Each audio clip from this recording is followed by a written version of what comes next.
According to Max Amy Wang, Book 1, Gender Switcheroo. "Mom," I said with a serious face, "you could have been a boy." "Oh, really?" she said. "And what makes you think that, Professor Max?" "I just read a study," I said. "Scientists in Japan discovered that if a pregnant mom doesn't get enough iron, the baby might switch from being a boy to a girl, even with XY chromosomes. It happened in mice," I explained. "Baby mice that were supposed to be boys turned out to be girls, just like that. Boom, gender switcheroo." "It's because of the iron-powered enzymes," I said. "Without iron, they can't turn on the Stry gene, which tells the body to initiate as male. So if Stry is not activated, the body just says, well, let's go with ovaries." "So, if Grandma had skipped her spinach, I might be your Uncle Amos instead of Mom." "Maybe, however, there is no direct evidence for humans," I said. "What if you hadn't had enough iron back then, Mom?" I asked.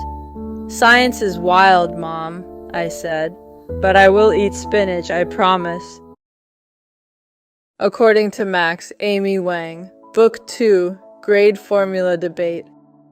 Max was the kind of kid who asked why a lot, and one day while checking his grade book he had a big one. "Why is my grade so low at the start of the quarter?" He's puzzled. Max couldn't stop thinking about it. He decided to dig deeper and find out why.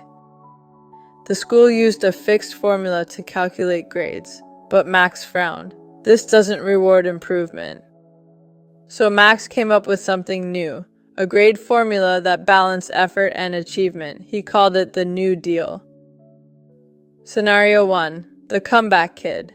School formula rewarded students who improved over time. So is Max's, but Max's formula climbed higher. Scenario 2. The Steady Star. For students who stayed steady all semester, Max's formula gave the same result as the school's. Scenario 3. The High Starter. Some students start strong but slack off. Max's formula didn't let them hide. Their grades dropped to match their effort. Scenario 4. The Surfer. Some students have ups and downs. Max's formula balanced their highs and lows. At lunch, Max shared his idea. "That's cool," said Maya. "but won't students game the system? What if I excel the last quiz and slack off early on?" In class, Max shared his idea with Ms. Kim.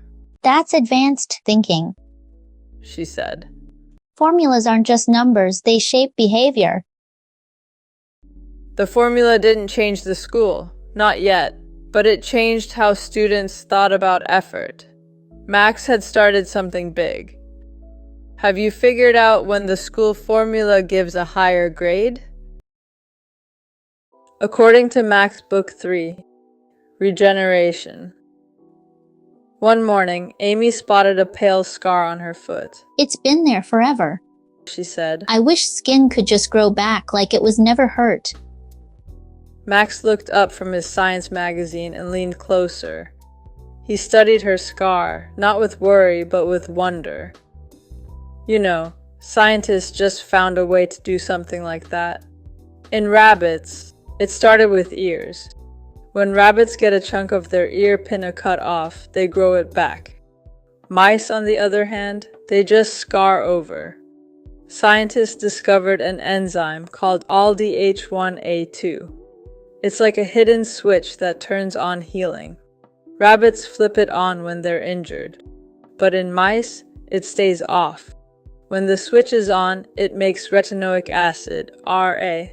RA tells cells, time to rebuild. It's like sending a construction crew to a damaged site. Then scientists tried something bold. They injected extra RA into injured mouse ears, and the mice began to regrow the missing parts. It was like reminding their bodies to heal. A signal lost to time. Suddenly switched back on. What if we could do that? "Then I'd never need a Band-Aid again."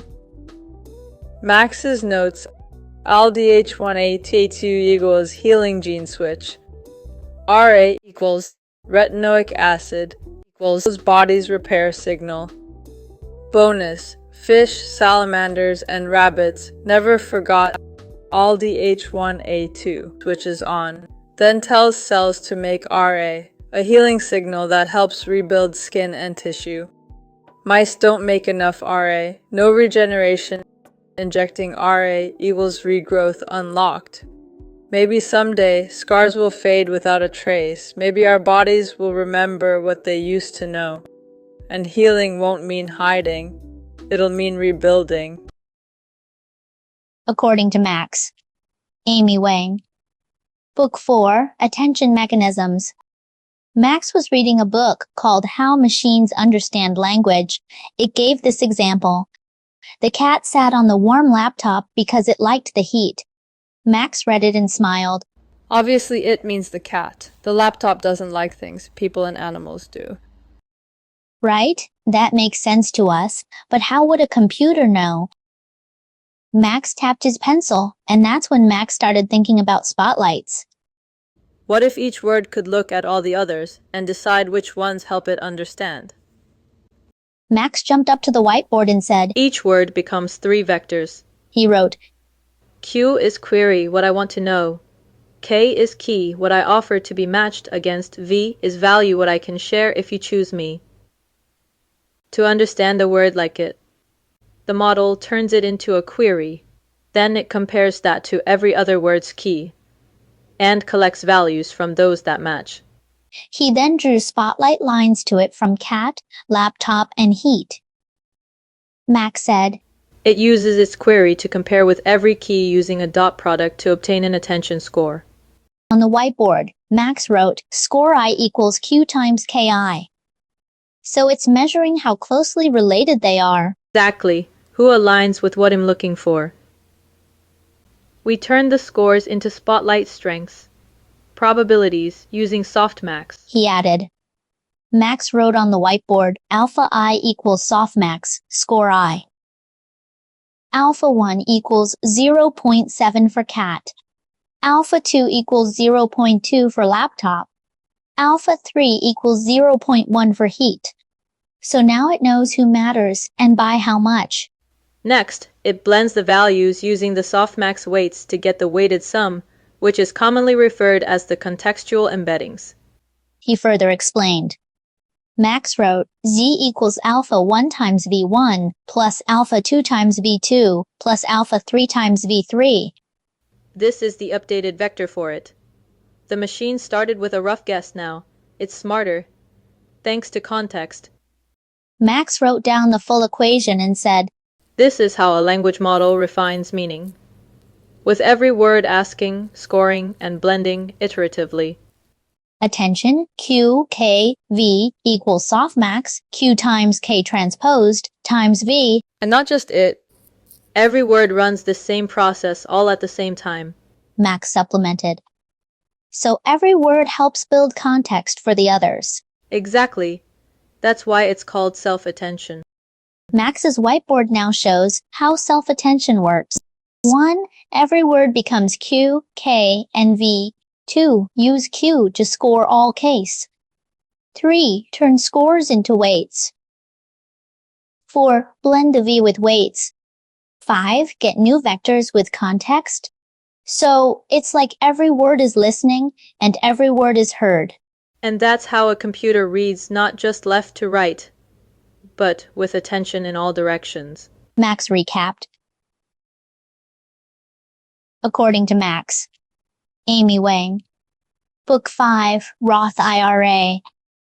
Max had just launched the first product feature on Steamify to enable kids to make Steam puzzle games. This is amazing, Max. It's fun and accurate. Thank you. As the Chief Product Officer, I would like to discuss my compensation. With earned income in place, I could open a Roth IRA, a retirement account that grows tax-free. So you want to invest your money instead of spending it? Exactly. In playing the long game. There are limits and rules, but also some pretty cool perks. What you can and can't do with Roth IRA. Can do. Contribute up to $7,000. Withdraw contribution anytime. Can't do. use allowance or gift money, withdraw earnings early, without penalty, skip the work part.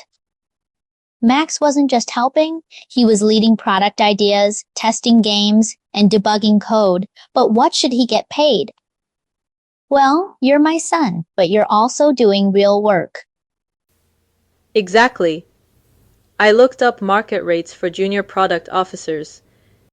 To qualify for a Roth IRA, Max needed earned income, and that meant real, documented, and reasonable. The IRS says it has to be real work. Not just mom pays me for being adorable. Well, you are adorable, but yes, let's document your tasks. They created a ledger to track Max's tasks, hours, and pay just like any real employee. I worked 12 hours on testing, debugging, and design at 25 an hour. That's 300. Let's make it official. So what are qualified jobs for a junior? A 13-year-old junior might work as bakery assistant, graphic designer, or chief product officer. So there are so many options to earn income legally. Max said confidently, and hopped on the next product feature for the platform. Max's Roth IRA recap. Earned income. You must earn money from real work, not gifts or allowance. Keep records, track hours, tasks, and pay with a work log or invoice. Perks. Tax-free growth. Withdraw contribution anytime. Use for school or first home. According to Max. Book 6, Brushstrokes and Pixels. Amy Wang. On a bright Saturday, Amy and Max climbed the steps of the National Gallery of Art. The marble floor echoed as they walked through, paintings stretched down long halls, inviting them to wander. Amy whispered. Look, Max, Monet's impression, Sunrise. Critics once called this unfinished. Now it named an entire movement. Max shrugged. It's pretty but blurry. Why not paint it sharp, like a photograph? Amy smiled. That's the point. Monet wanted us to feel light, not measure details. He painted with memory and mood. They turned a corner and stopped before Van Gogh's still life. Vase with pink roses. Amy's eyes lit up. See how alive the colors feel, as if the petals are still breathing. Max dreamed aloud. Imagine if Van Gogh had neon paints, or VR goggles. He could swirl galaxies across the walls. Amy countered gently. He didn't need neon. His brushstrokes made the paint itself dance. Max animated. But tools matter. Modern dyes glow brighter. Digital brushes can create colors humans never mixed before. Amy reflected. Sometimes limits sharpen vision. With just canvas and oils, Impressionists changed how we see light. They stepped into the contemporary wing, where neon lights flickered and sculptures glowed. Amy frowned, but is flashing neon really art? Where's the soul in cold tubes of light? Max replied earnestly. Art is about pushing edges. Van Gogh shocked people once. Light artists shock us today. They stopped before mountains and sea, a vast ocean of color spilling across canvas. Amy whispered, I feel carried, as if I stand beneath waves of color itself. Max grinned. Exactly. Even without brushstrokes, modern art makes us feel. You can copy this in a photo. But being here is different. You feel the texture, the silence. Digital art can be unique too. One copy, coded forever. Paintings freeze a moment forever. Contemporary art can flow with time. Lights shifting, videos looping, art that never stands still. They imagined Monet's lilies rippling on digital screens and Van Gogh's skies swirling in virtual reality. Amy smiled. Maybe old and new aren't enemies at all. Max nodded. Art is a conversation, brushstrokes to pixels, past to future. They left the gallery, still discussing, still smiling. Art in all its forms had given them something to share. Back home, Amy hung Max's little fox beside his sunflowers. 2 generations of art, united on their wall. According to Max Book 7, CRISPR, Amy Wang, Max, are you ready to fit your braces? asked Amy. Max froze. He didn't like the idea one bit. Max crossed his arms. It's not my fault, Mom, he said. I got your bad teeth genes. Max imagined, if I could edit Mom's teeth DNA, then I will never need braces. Max dreamed of flying in a time machine to meet the young Amy and fix her teeth. The technology Max wanted to use is called CRISPR, which is short for Clustered Regularly Interspaced Short Palindromic Repeats. It can selectively modify DNA of living organisms. CRISPR has two working parts. First, the guide, gRNA, finds the target DNA site, protospacer adjacent motif, PM, to be edited. Second, the teammate Cas9 works as tiny scissors that cut out the target DNA. Sometimes the cutout sequence may be replaced by a healthy sequence. Max imagined editing Amy's tooth genes to make them perfectly straight. Amy's voice echoing through time. Max, genes aren't that simple. Teeth depend on both genes and environment, like brushing, diet, and even thumb sucking. Max sighed. He realized no time machine could guarantee perfect teeth. Some things you just have to take care of every day. Fine, I'll survive braces, Max nodded, but next time I'm inventing a painless tooth straightener. According to Max, Book 8, 0 to 1, Amy Wang. Amy and Max had just closed the book, 0 to 1 by Peter Thiel. Max leaned back thinking, so what does it really take to build a legendary company? Amy said, Thiel argues you don't just compete, you dominate. You need for monopoly powers 1. Proprietary technology 2. Network effects 3. Economies of scale 4. Branding. Max nodded, which means having 4 superpowers. First, proprietary technology, creating breakthrough inventions that others can't easily copy. Second, network effects. The product gets more valuable as more people use it. Like PayPal, the more buyers and sellers who joined, the stronger it grew. Third, economies of scale. The bigger you get, the cheaper each unit costs. Max grinned. It's like buying pancakes in bulk. Finally, branding, a powerful identity that sticks in people's minds.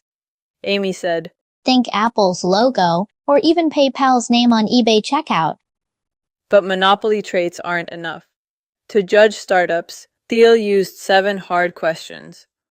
1. The engineering question. Can you create breakthrough technology? 2. The timing question. Is now the right time? 3. The monopoly question. Big share of a small market. 4. The people question. Right team? 5. The distribution question. Can you deliver?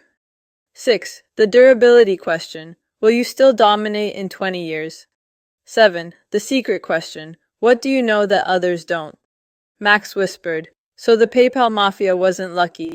They had tech, timing, niche market, people, delivery, sustainability, and secrets. Amy nodded. That's why they built companies like PayPal, SpaceX, LinkedIn, Palantir, YouTube, Yelp, and Affirm. Max smiled. Maybe the real secret is daring to see the world differently. Amy laughed. Well said, Max. Go for your mission. According to Max Book 9, Newton's Laws of Motion. Amy Wang. One Friday, Max got back from school. He asked, Mom, do you know Newton's Laws of Motion? Amy grinned. Look at the yoga ball, Max. No matter how long we look at it, it stays still unless it's acted on by a force. Jupiter bounded in and bumped the ball away as Amy spoke. Newton's first law, inertia. A body remains at rest or in motion at a constant speed in a straight line unless it is acted upon by a force. With the same push, the lighter ball rolls farther than the heavier one. Amy said, rolling both balls. Using the same ball, a harder push sends it farther than a gentle one. Amy said, demonstrating with her small yoga ball. Newton's second law, acceleration. The acceleration of an object is directly proportional to the net force acting on it and inversely proportional to its mass.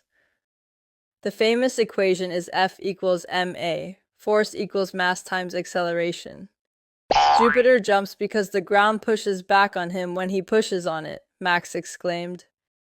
Exactly. Amy said. Max, push me. When Max pushed her, he bounced back too, and they both burst out laughing. Newton's third law, action-reaction. For every action, there is an equal and opposite reaction. Max summed up the 3 laws. 1. Objects stay still or keep moving unless a force changes them. 2. Forces change how far and fast objects move. 3. Every action has an equal and opposite reaction. According to Max Book 10, T-Rex, T-Regs, 2025 Nobel Prize in Physiology or Medicine, Amy Wang. Today is October 6, 2025. Max just ate breakfast as usual. Max, do you want to play a guessing game? Asked Amy. Sure, Mom, replied Max. Amy showed Max a chart of historical awardee categories for Nobel Prize winners in physiology or medicine from 2000 to 2024. She said, I grouped them into 6 categories. 1. Methodological and technological advances. 2. Physiology and metabolism. 3. Neuroscience and brain function. 4. Immunology and infection. 5. Cellular signaling and communication. 6. Molecular and genetic mechanism. Amy then presented 3 choices for Max to choose from about this year's winner. A. Peripheral immune tolerance, regulatory T cells, Tregs, as security guards, preventing autoimmune diseases and chronic inflammation, e.g., type 1 diabetes, lupus. B. GLP-1 receptor agonists, hormone therapy for type 2 diabetes and obesity. C. CAR T-cell therapy, engineered T-cells fighting leukemia. they all sound Nobel-worthy, Said Max. Here are the game rules, explained Amy. Behind one of 3 doors, red, yellow, and blue, is the 2025 Nobel Prize. You choose one, I'll open another door that's empty. Then you decide whether to stay or switch. Clear? Okay, I picked the blue door. Max grinned. Amy told Max that the yellow door doesn't have the prize and asked if Max wanted to switch from the blue door to the red door. Max proposed. Let's simulate. We'll shuffle 3 cards, 1 star and 2 X's.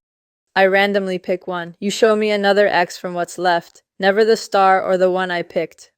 For each round, we record both possibilities. What happens if I stay? What happens if I switch?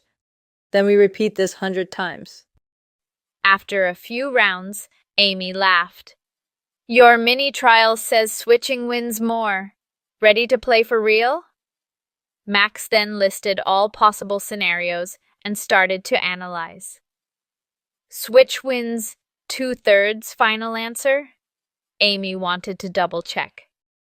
Yes, I am switching from the blue door to the red door. Amy turned on the TV, which was displaying this year's winner, peripheral immune tolerance. Max yelled, Switch for the win. and for millions living healthier lives, Amy added. Amy gestured at Max's sketchbook diagram. She said, See?